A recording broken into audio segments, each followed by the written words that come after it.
At the Sports History Network, we're proud to introduce you to a new sponsor for our podcasts.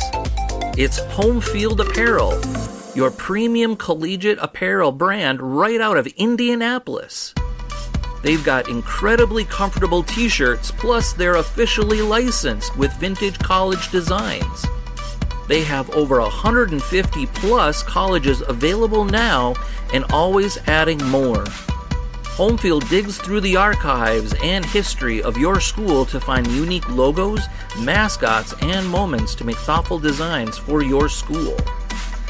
When you shop today, new customers can get a 15% discount off their first purchase using the promo code SPORTSHISTORY at checkout. You can learn more at homefieldapparel.com. Now it's time to take a sports break, a look at sports history on a daily basis. Hello, my friends of sports history. This is Darren Hayes of the Sports Jersey Dispatch podcast. Welcome once again to your sports break for September 18th. Before we go any further, let's make sure that you are aware of our daily email newsletter. You can sign up for it so easily. Go to the show notes of this very podcast. Get to know what's happening in the world of the pig pen each day, 6:30 a.m. Eastern. Sign up for that newsletter in your emails every day. Let's get to your sports history for September 18th. And the uniform numbers of some of the great players that had some excellent events on this date are numbers 21, 24, 14, 17, 19, 44, 20, 30, number 41, 46, and the number 20 uniform will all be discussed today. And we'll start off in the year 1848, September 18th, the baseball rule, whereby a first baseman can tag the base out instead of the runner, was approved by the rules makers of that time. Certainly made a big difference to the injuries of players, of collisions that were happening at first base, as some of that action, not having to tag them, just tagging the base was a much easier, much more efficient way. September 18th, 1903, the Philadelphia Phillies' Chick Frazier ended up throwing a beauty of a no-hitter against the Chicago Cubs, as the Phillies ended up winning that game 10-0. September 18th, 1930, the New York Yankees' future Baseball Hall of Fame pitcher Charles "Red" Ruffing, number 21, hit 2 home runs to beat the St. Louis Browns 7-6 at Sportsman's Park in St. Louis. September 18th, 1955, old number 24, Willie Mays, hits a record-tying 9th home run at Ebbets Field and tied a Joe Adcock mark on that day. September 18th, 1962, Bob Aspromonte, number 14 of the Houston Colt 45, set a National League third baseman record of 57 consecutive games without an error. That is pretty remarkable for a third baseman. September 18th, 1965, the great Mickey Mantle Day was held at Yankee Stadium, and Mantle, number 7, played his 2000th game with the organization in Major League Baseball. September 18th, 1966, going to the football world, Baltimore quarterback Johnny Unitas, number 19, threw 4 touchdown passes in a 38-23 victory at the Minnesota Vikings to surpass Y.A. Tittle as the NFL's career leader with 212. Unitas ended up finishing his career with 290 touchdown passes. September 18th, 1968, Ray Washburn, number 44 of the St. Louis Cardinals baseball team, threw a no-hit gem against the San Francisco Giants for a 2-0 victory. September 18th, 1976, the Cleveland Indians player-manager Frank Robinson, number 20, played in his last game as a player in Major League Baseball. We know he went on to manage multiple teams even after the Cleveland Indians. September 18th, 1984, Tim Raines, number 30 of the Montreal Expos, became the first player with 4 consecutive 70 stolen base seasons. At least 70 stolen bases in a season 4 straight times. September 18th, 1987, Detroit Tigers first baseman Darrell Evans, number 41, became the first 40-year-old player to hit 30 Major League Baseball home runs in a single season. Evans smashed his 30th home run off of Bill Wegman, number 46, in the 5th inning of the Tigers' 7-6 victory over the Milwaukee Brewers. September 18th, 1993, in what was a true oddity of sports circumstance, trailing 3-1 with 2 outs in the 9th, time was called prior to Mike Stanley, number 20, popping out.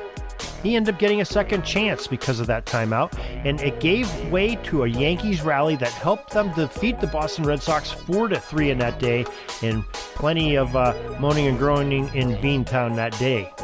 September 18th, 1996, Roger Clemens, the Rocket, number 21 of the Boston Red Sox, tied his own Major League record with 20 strikeouts in a contest against the Detroit Tigers. And there you have it. There's your sports history in your sports break for Sports Jersey Dispatch podcast. You can always join us at jerseydispatch.com. Go to pigskindispatch.com for football and sportshistorynetwork.com, where there are many different podcasters bringing you sports history each and every day in many different ways. So till tomorrow, everybody, have a great sports history day. Sorry, but my pitching coach just called timeout and he's coming out to the mound. I think I'm going to get yanked for a reliever. We'll see you back tomorrow for some more great sports history on Sports Jersey Dispatch Podcast. We invite you to check out our websites, jerseydispatch.com and pigskindispatch.com. Not only see the daily sports history, but to experience the preservation of great events and people that play the games. Find us on Pigskin Dispatch. It's also on social media outlets of Facebook, Twitter, Instagram, and don't forget the Pigskin Dispatch YouTube channel to get all your daily sports history.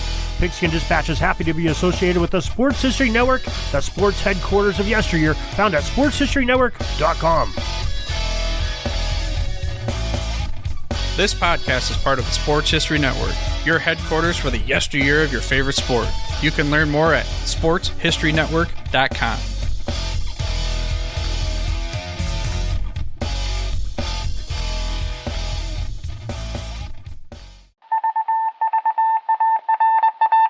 It was just another ordinary day in the offices of the Pittsburgh Guardian newspaper circa 1924. But for Marla Delft, assistant editor, everything was about to change. For she was about to discover the awesome attractiveness of Row 1 brand retro sports paraphernalia items thanks to Orville Mulligan, sports writer. And there it is. Wow, Orville, that's really the bee's knees. Isn't it just? A poster-sized replica of the actual 1909 World Series program cover. I can see that. But where did you get it? And where'd you get it framed? I ordered it from the Row 1 website, where over 6,000 items of sports memorabilia from the 1880s to the 1990s are available for reproduction, in multiple sizes and in several different materials, with over a dozen styles of frame to choose from for prints like this. Well, I'm sure Mr. Delft would love to put up more of these in the office. But I'm equally as sure they're beyond this newspaper's budget. Not at all, my dear Marla. See for yourself.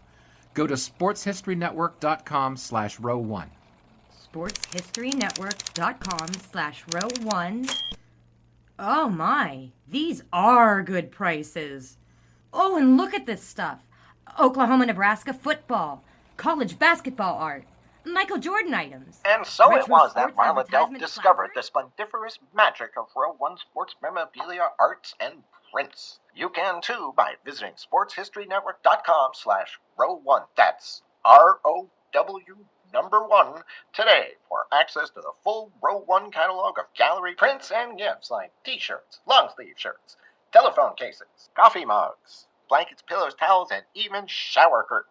Act today for 15% discount off all prints with coupon code SHN15 and 20% off all other items with coupon code SHN20 at checkout.